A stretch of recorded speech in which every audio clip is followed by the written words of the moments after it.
Welcome to shops of blessing. దేవుని కృపలో భద్రపరచబడి నూతన దినములో ప్రవేశించాం. ఈనాటి దేవుని వాగ్దానం, నీకు సహాయము చేయువాడను నేనే, ఐ విల్ హెల్ప్ యూ. యెషయా గ్రంథం 41వ అధ్యాయం 10వ వచనం. Praise God. ఈ నూతన దినములో దేవుడు మీ కొరకు సిద్ధపరిచిన ప్రతి దీవెన ఆకాశపు వాకిళ్ళు విప్పి మీ మీద కృమ్మరించునుగాక. మరి యొక్క నూతన దినాన్ని ఆరంభిస్తున్న నేపథ్యంలో ప్రేమ కలిగిన వాగ్దానము ద్వారా దేవుడు మనల్ని దర్శిస్తూ ఉన్నాడు.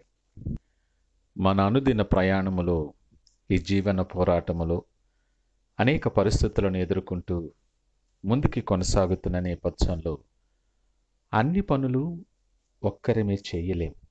చాలాసార్లు వేరొకరి సహాయం అవసరమైన పరిస్థితిలో మనం కొనసాగుతూ ఉన్నాం. సరి అయిన సమయానికి సహాయం అందించే వాళ్ళు ఉండటం ఎంతో ఆశీర్వాదకరం. కానీ చాలాసార్లు ఈ ప్రకారమైనటువంటి ఆశీర్వాదం పొందుకోవటం కొంచెం కష్టమైన విషయమే. సమయానికి సహాయం చేసేవారు ఉండకపోవచ్చు. సహాయము చేస్తానని మాటిచ్చిన వారు మాట తప్పి ఉండొచ్చు. ఎన్నో అనుభవాలు మన జీవితాలలో వ్యక్తిగతంగా, ఆత్మీయముగా, కుటుంబముగా కూడా ఈ పరిస్థితులు మనం ఎరిగినమే. ఈ అనుభవాలు ఒకసారి మనం వెనక్కి తిరిగి చూస్తే కొన్ని చేదు జ్ఞాపకాలు ఉండుండొచ్చు. కొన్ని మనస్సు కఠినపరుచుకునే పరిస్థితులు ఉండుండొచ్చు.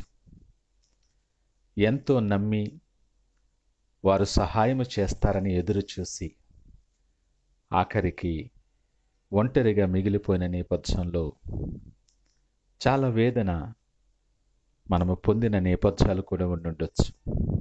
ఈ ఉదయకాల సమయం నీ జీవన పోరాటములో, నీ ప్రయాణములో నీ అనుభవాలు ఎలాంటివైనప్పటికీ, ఎన్నో అనుభవాలు కఠినమైనటువంటివి, వేదనతో కూడినటువంటి అనుభవాలు ఇవన్నీ ఉన్నప్పటికీ కూడా దేవుడు నీతో ప్రత్యేకంగా మాట్లాడుతున్నాడు. ఇంతకాలం నేను నమ్మిన వారు సహాయం చేస్తారనో, లేదా నేను ప్రేమించిన వారు సహాయం చేస్తారనో అనేక రకాలుగా నువ్వు ఆశపడి, నువ్వు భంగపడి ఉండుండొచ్చు, నిరాశలో ఉండుండొచ్చు, మనుషుల మీద నమ్మకం కోల్పోయిన పరిస్థితుల్లో ఉండొచ్చు. నీకు తగిలిన ఎదురు దెబ్బ చేత నీ హృదయము కఠినపరుచుకొని ఉండొచ్చు. దేవుడు అంటున్నాడు కదా, నేను నమ్మదగిన దేవుడను, ఆపత్కాలములో నమ్ముకునదగిన సహాయకుడను నేను. నీకు సహాయము చేసేవాడును నేనే. ఎవరు నిన్ను విడిచిపెట్టినా, నీ పరిస్థితులు ఎలాంటివైనా రక్షింప నేరక ఎండునట్లు నా హస్తము కురుచ కాలేదన్న మాట్లాడుతున్న దేవుడు ఈ ఉదయకాలము నీతో సూటిగా మాట్లాడుతున్నాడు. నీ పరిస్థితులను, నీ చుట్టూ ఉన్న సమస్యలను, అది ఎలాంటిదైనా కావచ్చు, నీ ఉద్యోగంలో ఉండొచ్చు, నీ కుటుంబంలో కానీ, లేదా నీ ఆర్థిక పరిస్థితితో, నీ ఆరోగ్య పరిస్థితితో, ఏ పరిస్థితి అయినా కానీ సహాయము ఎక్కడా దొరకని నేపథ్యంలో కూడా నిరాశ చెందుతున్న పరిస్థితులలో నీకు ఆదరణ కలిగించి నిన్ను ధైర్యపరిచే వాగ్దానము ద్వారా నిన్ను దర్శిస్తున్నాడు.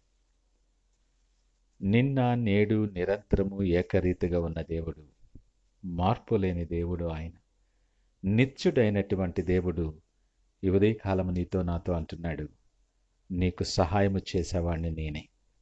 మాట ఇచ్చి తప్పే దేవుడిని కాదు. నువ్వు బాధపడుతుంటుండగా నిన్ను విడిచిపెట్టే దేవుడిని కాదు. నీకు బాధ కానీ విచారమైనను కలుగు చేసే దేవుణ్ణి అంతకన్నా కాదు.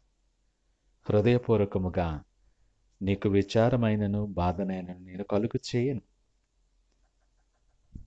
నీకు సహాయము చేసి నీ పరిస్థితుల నుండి పైకి లేవనెత్తువాడను. జిగటగల దొంగ ఊబిలో నుండి, నాశనకరమైన గుంటలో నుండి నేను సహాయము చేసి నిన్ను పైకి లేవనెత్తే దేవుడను నేను. పరిస్థితులను చూసి కలవరపడొద్దు. ధైర్యము కలిగి నిబ్బరముగా ఉండు. దేవుని మీద ఆధారపడటం నేర్చుకో.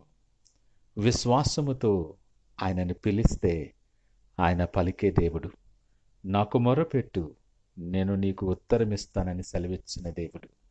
ఆయన దగ్గర విచారణ చేస్తే నీ భయాలన్నీ కూడా ఆయన తొలగించగలిగినటువంటి సమర్థుడు. నువ్వెక్కడ పొందలేని సహాయం, ఎవరు చేయలేనటువంటి సహాయం, నీ ఊహకు మించినటువంటి సహాయము ఆయన దగ్గర నుండి మాత్రమే నువ్వు పొందుకోగలవు. ఆ వాగ్దానం ఈ దినము నీతో మాట్లాడుతున్నాడు.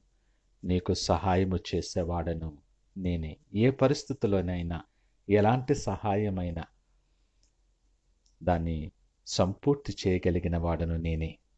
ఈ ఉదయకాల సమయం ఈ మాటలు వింటున్న ప్రియ దేవుని జనాంగమా, పైనుండి ఆయన అనుగ్రహించే సహాయాన్ని పొందుకోవటానికి నీవు సిద్ధముగా ఉన్నావా? ఈ నూతన దినము నీ కొరకు ఒక నూతనమైన అవకాశం. నిన్ను నడిపించటానికి, నిన్ను స్థిరపరచటానికి, నిన్ను బలపరచటానికి, దీవించటానికి ఆయన సహాయం చేస్తానంటున్నాడు. నడవవలసిన మార్గాలు నీకు బోధిస్తాడు. నీ చేయి పట్టుకొని నడిపిస్తాడు. ప్రతి పరిస్థితి నీ ప్రక్కనే ఉండి నీకు సహాయం చేస్తాడు. భయభక్తులు కలిగి ఉన్నప్పుడు నీకు జ్ఞానాన్ని అనుగ్రహిస్తాడు. నీకు ఏమీ కొదువు లేకుండా ఆశీర్వాదకరమైన జీవితాన్ని నీకు ఇస్తాడు ఆయన చేయి పట్టుకొని విశ్వాసముతో నువ్వు నడవటానికి నూతన దినాన్ని సిద్ధపడదామా? ప్రార్థించుకుందాం. పరిశుద్ధుడు, ప్రేమ నమ్మకమైన మా యేసయ్య స్తోత్రాలు. ఈ నూతన దినములు మాకు సహాయము చేయువాడా మీకు వందనాలు. నిస్సహాయమైన పరిస్థితుల్లో, బలహీనమైన పరిస్థితులలో నీ మాటలు ఆదరణ కలుగు చేసి మమ్మలను బలపరచాయి. నాయనా, నువ్వు సిద్ధపరచిన దీవెనకరమైన మార్గాలు మాకు అనుగ్రహించి క్షేమకరముగా మమ్మల్ని నడిపించి మీరే మహిమ ఘనత ప్రభావాలు పొందమని యేసు నామమున అడిగి వేడుకొనుచున్నాము తండ్రి. ఆమేన్. God bless you.